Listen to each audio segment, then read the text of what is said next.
Olá, sejam bem-vindos a mais um 5 minutos sobre saúde mental. Hoje vamos falar sobre burnout, stress e riscos psicossociais nos contextos de trabalho e, sobretudo, o que nos pode proteger nestas situações. Temos connosco a Ana Teresa Ferreira Oliveira, é psicóloga e é professora adjunta na Escola Superior de Tecnologia e Gestão do Instituto Politécnico de Viana do Castelo. Olá. Olá, bom dia, Sandra, bom dia. Obrigada por ter aceitado o nosso convite. Um prazer. Ana Teresa, antes de mais, do que estamos a falar quando falamos de burnout, quando falamos de riscos psicossociais nos contextos de trabalho? O que é que nos podes dizer sobre isto? Basicamente, o trabalho é um contexto onde nós estamos permanentemente e está muito ligado à nossa identidade pessoal, psicológica e profissional. Portanto, é um contexto privilegiado para nós desenvolvermos muitas questões que nos podem não ser muito positivas do ponto de vista da nossa saúde psicológica e social. E, portanto, o burnout é, no fundo, um esgotamento, se quisermos ser mais transparentes, em termos de recursos psicológicos, daquilo que são as nossas competências e capacidades face aos desafios que estamos a enfrentar no momento, em termos de tarefas profissionais, principalmente, e contexto organizacional.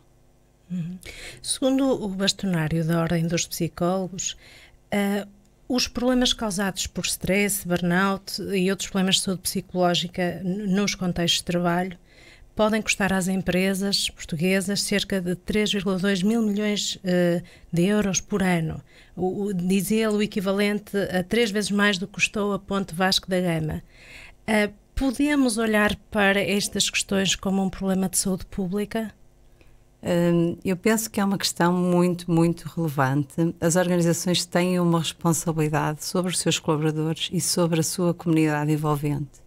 E, portanto, ao criarem e delinearem os seus contextos e a forma como as pessoas, de certa forma, se organizam, se respeitam e as próprias ferramentas com que trabalham no seu dia-a-dia estão a condicionar determinados resultados e impactos. E, portanto, têm um papel importante nessa modificação e na melhoria daquelas que são as condições para que não haja problemas, do ponto de vista psicológico, neste caso, que possam conduzir a problemas significativos, como as pessoas ficarem impossibilitadas de trabalhar e com problemas de saúde psicológica que podem ser muito complexos de resolver. E, portanto, se pudéssemos fazer um balanço acerca da prevenção, da aposta da prevenção de problemas de saúde psicológica ou da saúde mental em contexto empresarial, organizacional, que balanço é que faríamos? Que ponto de situação temos neste momento? Eu acho que nós estamos num ponto de situação bastante positivo.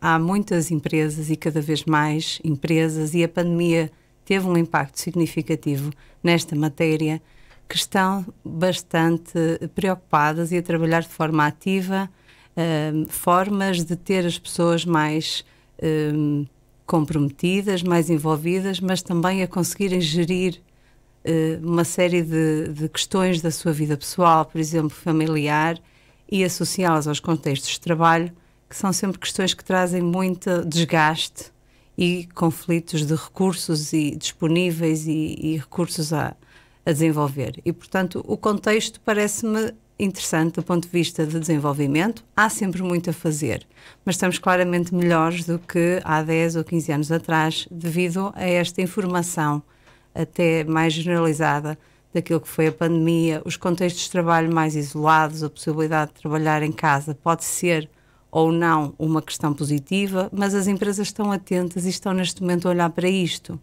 Evidentemente que temos de tudo, não é? E, portanto, algumas sugestões muito práticas do ponto de vista organizacional. Portanto, as empresas são obrigadas a ter um diagnóstico e uma avaliação de riscos psicossociais. A própria Ordem dos Psicólogos disponibiliza instrumentos online que podem ser acedidos e, portanto, há um conjunto de trabalho que pode ser desenvolvido. Do ponto de vista pessoal, as pessoas coisas muito simples, ter uma boa noite de sono, fazer por termos boas refeições, que são os cuidados básicos psicológicos, e uma alimentação saudável e exercício físico ajudam de forma significativa a termos uma almofada perante desafios mais complicados do ponto de vista profissional. E, portanto, aí já estamos a falar dos fatores que, de facto, nos protegem e nos amortecem destes riscos eventuais em contexto de trabalho. Nós ainda olhamos algumas vezes para estas questões como uma falha pessoal, individual, e não como um problema organizacional.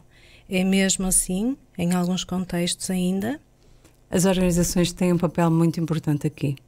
As organizações produzem contextos e dinâmicas. As lideranças das organizações, principalmente, têm responsabilidade naquilo que é a forma como a sua organização se desenvolve, se comporta e se interrelaciona. E, portanto, as organizações têm muita responsabilidade naquilo que são as relações entre as pessoas dentro dos contextos de trabalho. E os contextos de trabalho ocupam-nos grande parte do nosso dia. E, portanto, há uma necessidade das organizações desenvolverem políticas e práticas que promovam um ambiente de trabalho saudável e psicologicamente saudável, porque todos ganharemos com isso, inclusivamente as próprias organizações, do ponto de vista mais competitivo e de resultados para o seu próprio negócio. Pessoas mais felizes são pessoas mais produtivas no seu contexto de trabalho e, portanto, naturalmente o benefício será coletivo. Ana Teresa, uma mensagem final para quem nos está a ouvir? Uma mensagem final. Eu penso que nós temos de cuidar mais de nós, as pessoas têm que cuidar mais delas próprias. E aqui alguns cuidados individuais são importantes. O sono, as refeições, o exercício ajudam a amortecer contextos profissionais mais delicados e mais exigentes. E uma mensagem para as organizações que considerem a saúde mental uma prioridade absoluta, porque as organizações são as pessoas, são constituídas de pessoas.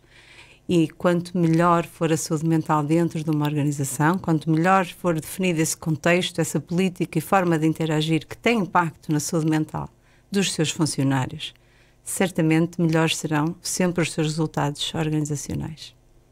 Ana Teresa, muito obrigada. Eu é que agradeço. Até uma próxima oportunidade e quanto a nós, voltamos no próximo mês com um novo tema e um novo convidado. Até lá.